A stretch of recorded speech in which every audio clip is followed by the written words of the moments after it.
Dear students, आप लोगों ने कल 4 दिसंबर वाले आपके व्याख्यान में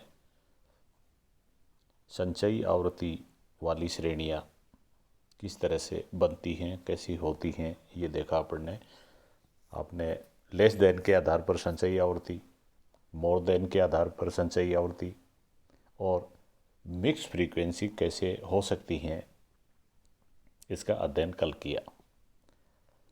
आज उसके बाद में अपन देखते हैं द्विचर आवर्ती बंटन। जैसा कि इसके नाम से स्पष्ट हो रहा है, द्वि मानी होता है दो, द्विचर।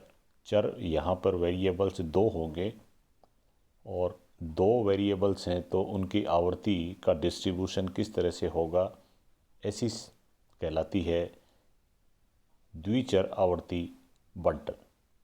इंग्लिश में इसको कहते हैं bivariate, BIVARIATE, bivariate frequency distribution. जब दो आवर्ती बंटनों को जिनमें परस्पर संबंध हो एक साथ दिखाते हैं तब इसे द्विचर आवर्ती बंटन कहते हैं। द्विचर आवर्ती बंटन के उदाहरण अपन देख सकते हैं कि जैसे आप लोगों को एक साथ में पति पत्नी की आयु दे रखी हो, इसी तरह से छात्रों के दो विषयों में प्राप्तांक दे रखे हों, जैसे marks in statistics and marks in accountancy. तो इस तरह के अगर समांक एक साथ दे रखें तो उनसे आप द्विचर आवर्ती बंटन बनाएंगे। इसके लिए जो टेबल की रचना करते हैं अपन, वो कहलाती है द्विचर आवर्ती श्रेणी, बाईवेरिएट फ्रीक्वेंसी टेबल। द्विचर आवर्ती श्रेणी बनाते समय दोनों आवर्ती बंटनों का ध्यान रखना पड़ता है। आवर्तियाँ यहाँ दो हैं, चर भी दो हैं और उनसे संबंधित एक आपको टेबल बनानी है, द्विचर आवर्ती बंटन वाली टेबल। ये आवृत्ति बंटन खंडित श्रेणी अथवा सतत श्रेणी के रूप में हो सकते हैं। ये जो अपन टेबल बनाएंगे बाईवेरिएट टेबल, ये खंडित श्रेणी के रूप में भी हो सकती है। और खंडित श्रेणी आप लोग जानते हैं जिसमें x जो वैल्यूज होते हैं वो एक दूसरे से एकदम अलग होते हैं, जुड़े हुए नहीं होते हैं।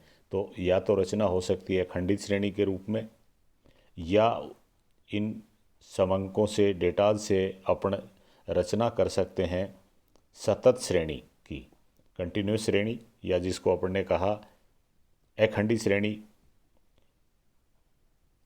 उसके रूप में, या वर्गांतर वाली श्रेणी के रूप में भी इसको बनाया जा सकता है। इंग्लिश में इसको इनडिस्क्रीट कहते हैं।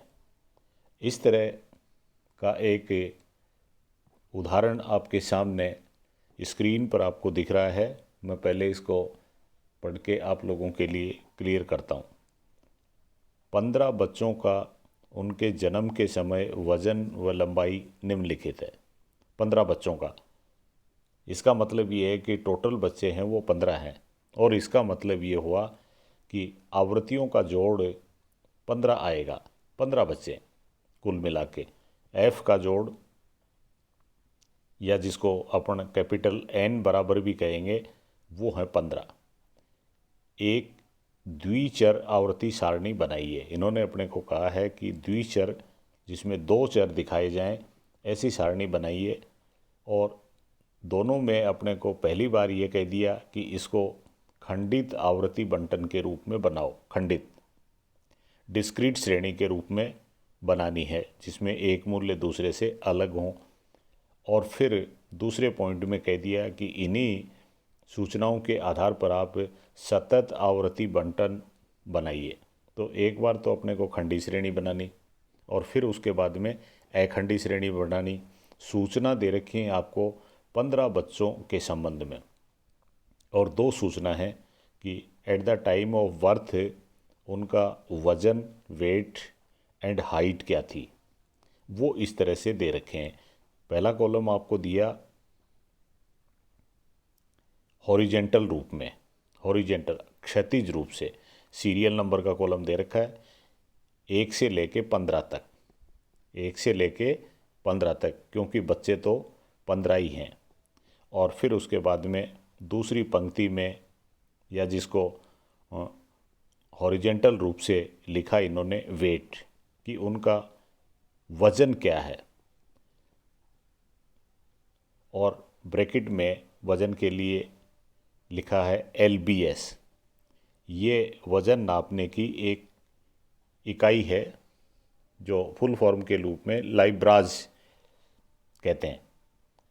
तो इनका वज़न दिया है अपने को, और वज़न इस तरह से है, पहले बच्चे का 5, फिर 6, 8, 5, 6, 5, 7, 6, 5, 4, 5, 7, 6, 3 और 4, इस तरह से इनका वेट दिया हुआ अपने को इस पंक्ति में। अगली एक पंक्ति और बनाई इन्होंने, उसमें हाइट दे रखी है। हाइट ब्रैकेट में लिखा हुआ CM, और CM का मतलब सेंटीमीटर में, हाइट दे रखी है सेंटीमीटर में। और ये हाइट इस तरह से है सेंटीमीटर में, 30, 32, 40, 36, 40, 36, 32, 40, 38, 35, 37, 40, 32, 31 और 36। मुख्य रूप से आपको 2 कॉलम दे रखे हैं, एक वेट का है, दूसरा हाइट का है। अब इसको करने के लिए अपने को ये कहते हैं, पहले तो आप इन सूचनाओं से खंडित श्रेणी बनाइए। तो सबसे पहले अपन खंडित श्रेणी के बारे में चर्चा करते हैं। तो खंडित आवृत्ति बंटन के रूप में द्विचर सारणी बनाने के लिए न्यूनतम वजन, जो यहाँ वेट आपको अलग अलग दे रखे हैं, जो 5 से शुरू होता है, कहीं ज़्यादा भी है कहीं कम भी है, ये श्रेणी इस तरह से दे रखी है जो कम और ज़्यादा के रूप में है। तो इसमें अपन ने देखा कि वज़न, न्यूनतम वज़न आता है 3 पाउंड, 3 है। और इसी लाइन में देखेंगे आप, इसी रो में देखेंगे, पंक्ति में देखेंगे, तो अधिकतम वज़न आता है 8 पाउंड। इसे एक्स चर के रूप में दिखाएंगे, यानी ये जो श्रेणी है इसका अपन ने नाम दे दिया एक्स।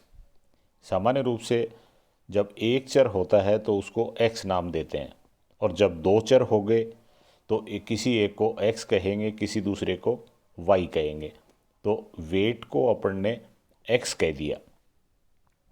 अगर वेट को जब आपने एक्स कह दिया तो हाइट बची हुई है वो वाई हो जाएगी अपने आप ही। तो 2 चर दे रखे हैं, एक्स और वाई। और पहला कॉलम तो अपन ने क्रम संख्या का अपने आप बना लिया कि सीरियल नंबर कितने हैं, तो वो 1 से 15 हैं। उसके बाद में जब वाई श्रेणी की बात आती है, एक्स श्रेणी अपन ने देख ली जो कम से कम 3 है और अधिकतम 8 है। इसी तरह से वाई श्रेणी जो हाइट है उसके संबंध में देखेंगे, छोटा सा छोटे मूल्य क्या है और बड़ा सा बड़ा मूल्य क्या है। तो इसमें सबसे छोटा मूल्य आता है 30 और बड़ा मूल्य आता है 40। इसे आप वाई श्रेणी के रूप में कहेंगे या इसको वाई चर कहेंगे। 2 चर हैं यहाँ पर, there are 2 variables here, one is x and second is y, x और वाई। एक्स और वाई के आधार पर अपने को खंडित श्रेणी की रचना करनी। तो रचना करने के लिए आपको स्क्रीन के ऊपर दिख रहा है ये प्रोफॉर्मा होगा, और जो टेबल बनाई जाती है उसके ऊपर सर्वप्रथम हेडिंग देते हैं। तो अपन ने एक हेडिंग दे दिया bivariate table, bivariate table showing weight and height of newly born babies. ये इसका हेडिंग हो गया इस टेबल का। बाईवेरिएट टेबल, द्विचर सारणी, जो क्या दिखा रही है, शोइंग वेट एंड हाइट किसके दिखा रही है, न्यूली बॉर्न बेबीज़ का। तो आपने पहला कॉलम जो बनाएंगे वो होगा वेट का, और इस कॉलम के दो भाग कर देंगे, वेट हो जाएगा और हाइट हो जाएगी, जैसा कि आपको स्क्रीन में दिख रहा है। वेट है वो दिखाएंगे आप क्षैतिज रूप से, हॉरिजेंटल रूप में, वेट दिखाएंगे हॉरिजेंटल रूप में, और हाइट दिखाएंगे वर्टिकल रूप में, वर्टिकल रूप में, यानी पंक्ति के रूप में वेट और लाइन के रूप में दिखाएंगे हाइट। इनको उल्टा भी दिखा सकते हैं, कोई फ़र्क नहीं पड़ेगा। वेट को आप लाइन में दिखा सकते हैं वर्टिकल, और हाइट को आप हॉरिजेंटल भी दिखा सकते हैं। लेकिन समझने के लिए यहाँ अपन पहले वेट को हॉरिजेंटल दिखा रहे हैं। तो पहला कॉलम बनाया वेट, और इसके नीचे एक लाइन खींच दी, पूरे एक वेट भी है और हाइट भी है, जैसा कि आपको दिख रहा है। आपके पास बुक होगी, उसमें भी इस तरह की टेबल बना के रखी हुई हैं, आप उससे भी कंसल्ट कर लें। तो वेट को जब अपन दिखा रहे हैं हॉरिजेंटल, और अपने को पता है कि वेट 3 से लेके 8 तक है, तो अपन 3 से 8 लिखना शुरू करते हैं। तो सबसे पहले जो कॉलम है उसमें लिख दिया 3, फिर 4, फिर 5, 6, 7 और 8। इस तरह से ये 1, 2, 3, 4, 5 और 6 कॉलम बन गए। ये हो गए वेट के। इसी तरह से फिर हाइट है वो दिखा रहे हैं अपन वर्टिकल रूप में, उदग्र रूप में, और अपने को ये पता है कि हाइट में कम से कम मूल्य है 30 और अधिकतम है 40, 30 से 40। तो अपन 30 से शुरू करते हैं, 30, 31, 32, 33, 34, 35, 36, 37, 38, 39 और 40। इस तरह से ये परफॉर्मा आपने बनाया। ये परफॉर्मा बनाने के बाद में इस टेबल के सारी रो एंड लाइन्स ये पूरी कर दें आप हॉरिजेंटल और वर्टिकल रूप से, और नीचे नीचे के कॉलम में फिर इनका हॉरिजेंटल रूप से टोटल आ जाएगा। इसी तरह से वर्टिकल रूप का भी नीचे टोटल आ जाएगा, और दोनों की फ्रीक्वेंसी हाइट और वेट लास्ट में जाके आपको दिख रहा है स्क्रीन पर, दोनों का जोड़ 15 आ जाएगा। इसमें कोई बहुत ज़्यादा दिक्कत की बात नहीं है। अब अपन शुरू करते हैं फ्रीक्वेंसी लिखना। तो सबसे पहले आप लोगों को वेट दिख रहा है, वेट 3 है, और इधर हाइट है 30। तो आपको ऐसे बच्चों की संख्या 30 के सामने लिखनी पड़ेगी, 30 के सामने लिखनी पड़ेगी, जिनकी हाइट है 30 और वेट है 3। ऐसा एक भी बच्चा नहीं है। इसी तरह से 4 और 30 के सामने आने वाला भी एक भी बच्चा नहीं है जिसका वेट 4 हो और हाइट 30 हो। लेकिन उसके बाद में अगली बार आपके पास में आ रहा है कि ऐसा बच्चा जिसका वेट 5 है, जिसका वेट 5 है और हाइट होनी चाहिए 30, उसकी संख्या 1 है। तो वो आप 5 के तो नीचे और 30 के सामने 1 लिख दी बराबर 1। इसको टेलीबार्स के रूप में भी लिख सकते हैं। जब फ्रीक्वेंसी 1, 2, 3, 4 आती है तो डंडे उतने ही खींच देंगे और उनका योग करके इक्वल टू करके लिख सकते हैं।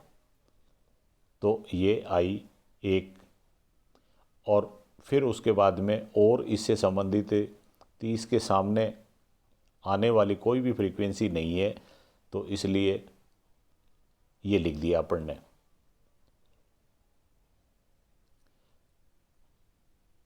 फिर इसी तरह से स्टार्टिंग उसकी वेट की 3 से है, तो ऐसा बच्चा जिसका वेट 3 हो और जिसका वेट 3 है उसकी हाइट 31 है, तो इस तरह से 3 के नीचे और 31 के सामने आपने 1 लिख दिया। ये पहला कॉलम पूरा हो गया। दूसरे कॉलम में अब आपको देखना है 4 और 30। 4 30 कोई नहीं है, 4 31 कोई नहीं है, 4 32 कोई नहीं है, 4 33 कोई नहीं है, 4 34 नहीं है, 4 35 में है। एक बच्चा ऐसा है जिसका वेट 4 किलो है और उसकी हाइट 35 है, तो 35 के सामने और 4 के नीचे लिखेंगे आप 1। ये आ गया। फिर इसी तरह से एक बच्चा ऐसा है जिसकी हाइट 36 है और वेट है 4, तो 4 के नीचे और 36 के सामने 1 लिख दिया। ये कंप्लीट हो गया। पांचवा कॉलम करने जा रहे हैं अपन, जिसमें से एक फ्रीक्वेंसी अपन ने 5 30 लिख दी थी कि ऐसा बच्चा एक है जिसका वेट 5 है और हाइट 30 है। फिर और नीचे चलते हैं, और नीचे चलते हैं तो 36 में ऐसी स्थिति आती है कि एक बच्चा ऐसा है जिसकी हाइट 36 है, हाइट 36 है और जिसका वेट है वो 4 है। ये कॉलम अपना पहले पूरा हो चुका। अब 5 के सामने पूरा कर रहे हैं अपन, 5 के नीचे। 5 के नीचे आते हैं तो 5 और 36, जिनकी हाइट 36 है और वज़न 5 है, वो 2 हैं, तो ये 2 लिख दिए अपन ने। और इसी तरह से जिनका वज़न 5 है और हाइट 37 है, तो 37 के सामने 1 लिख दिया, क्योंकि एक कॉलम चल रहा है 5 का, 5 के नीचे लिखते जा रहे हैं। और 5 के नीचे में एक स्थिति और बन रही है कि जिनकी हाइट 38 है, वज़न 5 है, उसके सामने भी 1 लिख दिया। तो इस तरह से ये कॉलम कंप्लीट है। अब उसके बाद में वेट 6 के ऊपर चलते हैं अपन। वेट 6 में स्थिति आ रही है 6 और 32 की। 6 और 32 के नीचे लिखना आपको, और 6 और 32 में 2 लिख दिया आपने, क्योंकि ऐसी संख्या 2 आ रही है। इसी तरह से 6 से संबंधित एक और है कि जिनका वेट 6 है और जिनकी हाइट 40 है, तो 40 के सामने ले जाओ 2, यहाँ आपने लिख दिए। फिर उसके बाद में 7 का वेट कंप्लीट करते हैं। जिनका वेट 7 है, इस तरह उनकी हाइट इसमें आ रही है 32, तो 1 कर दिया, उस 32 के सामने 1 हो गया। और फिर एक है कि जिनका वज़न 7 किलो है और हाइट है 40, तो 40 के सामने लिख दिया 1। 40 के सामने 1 लिखते इसके 2 मतलब निकलते हैं कि उसकी हाइट है 40 और वज़न है 7, उनकी फ्रीक्वेंसी आई 1। और फिर लास्ट का एक कॉलम पूरा करना 8 का, तो जिनका वज़न 8 है, 8 LBS, 8 पौंड है वज़न। इस संबंध में देखते हैं तो केवल एक केस आता है कि जिनका वज़न 8 पौंड है और हाइट है 40, तो फिर 8 के कॉलम में आप 40 के सामने लिखेंगे 1। और फिर अब दोनों साइडों में, साइड में ऊपर और नीचे दोनों में टोटल करेंगे, जैसा कि आपको दिख रहा है। हर एक कॉलम का जोड़ लगा दें। जैसे 30 के सामने का जोड़ लगाएंगे तो 1 आएगा, 31 के सामने का 1 आएगा, 32 के सामने 2 और 1 3 आएंगे। ये फ्रीक्वेंसी के जोड़ इस तरह से इधर लगा दिए आपने वर्टिकल रूप से। हॉरिजेंटल रूप से और लगा दें, 3 4 5 6 7 8 के नीचे नीचे, तो 3 वाला जो कॉलम है उसके नीचे 1, फिर 2 5 4 2 और 1, और लास्ट में इनका जोड़ दोनों का x और y का 15 आ रहा है। तो ये जो टेबल बनी है वो है फ्रीक्वेंसी टेबल बन गई आपकी खंडित श्रेणी की। और इसी को अखंडित श्रेणी के रूप में भी बनाया जा सकता है। फिर आपको फ्रीक्वेंसी अखंडित श्रेणी का परफॉर्मा आपको दिख रहा है, इसी आधार पर बनाएंगे।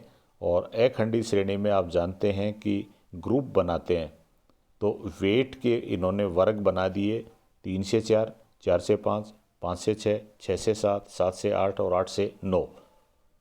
वर्गांतर बनाने के लिए ध्यान रखते हैं कि ग्रुप लगभग 5-6 के करीब होते हैं, तो ये एक एक के अंतर से इन्होंने बना दिए 3 से 4, 4 से 5, 5 से 6, ये हो गए x।